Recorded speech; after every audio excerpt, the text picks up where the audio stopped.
5 मिनिटांचा उशीर आणि एका विद्यार्थ्याचं संपूर्ण वर्ष धोक्यात। पुण्यातील पार्थ सूर्यवंशी हा विद्यार्थी प्रवेश परीक्षेसाठी वेळेआधीच निघाला होता, पण रस्त्यांची खराब अवस्था आणि वाटेत गाडी बिघडल्यामुळे तो परीक्षा केंद्रांवर अवघ्या 5 मिनिटांनी उशिरा पोहोचला। पण नियम इतके कडक की त्याला थेट प्रवेश नाकारण्यात आला। विद्यार्थ्याने विनंती केली, परिस्थिती समजावून सांगितली, तरीही त्याला परीक्षा देता आली नाही।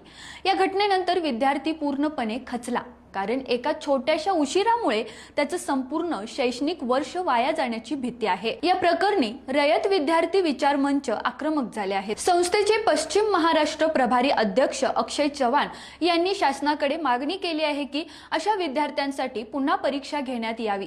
त्यांचं म्हणणं स्पष्ट आहे, वाहतूक, खराब रस्ते किंवा अचानक आलेल्या अडचणी यामुळे विद्यार्थ्यांचं नुकसान होऊ नये। आता मोठा प्रश्न असा की नियम महत्त्वाचे की विद्यार्थ्यांचे भविष्य? हा निर्णय प्रशासन घेणार, पण तोपर्यंत हा विद्यार्थी न्यायाची वाट पाहतोय। कराड मधले आपण हे दृश्य बघतोय। कराडच्या इंजिनिअरिंग कॉलेजवर एका तरुणाचा जो नंबर आहे तो नंबर आला, पण हा जो तरुण आहे तो पुण्यावरून येत असताना त्याची गाडी बंद पडली आणि तो तरुण केवळ 5 मिनिटं लेट झाल्यानंतर त्या तरुणाला मात्र पेपरला बसून दिलं नाही आणि त्यामुळे तो तरुण आहे तो गेले 2 तास या ठिकाणी आपणाला जीवाच्या आकातून रडत होता, आक्रोश करत होता। आणि त्या अनुषंगानं रयत क्रांती विद्यार्थी विचार मंचाचे अक्षय चव्हाण यांनी आमच्याशी संपर्क साधला।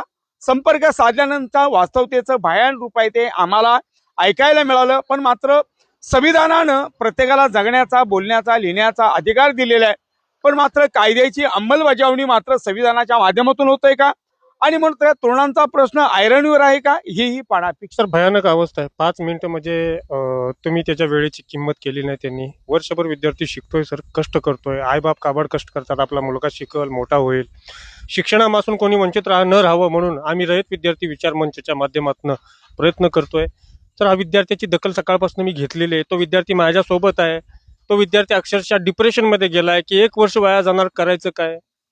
तर सर शासनाला विनंती एवढीच आहे की गांभीर्यानं मी हात जोडून आपल्याला विनंती करतो की या विद्यार्थ्याला, हाच विद्यार्थी नाही तर महाराष्ट्रातले अनेक कितीतरी विद्यार्थी आहेत जे वेळेअभावी ह्या वेळेला CET सेलची परीक्षा देऊ शकलेले नाही आहेत।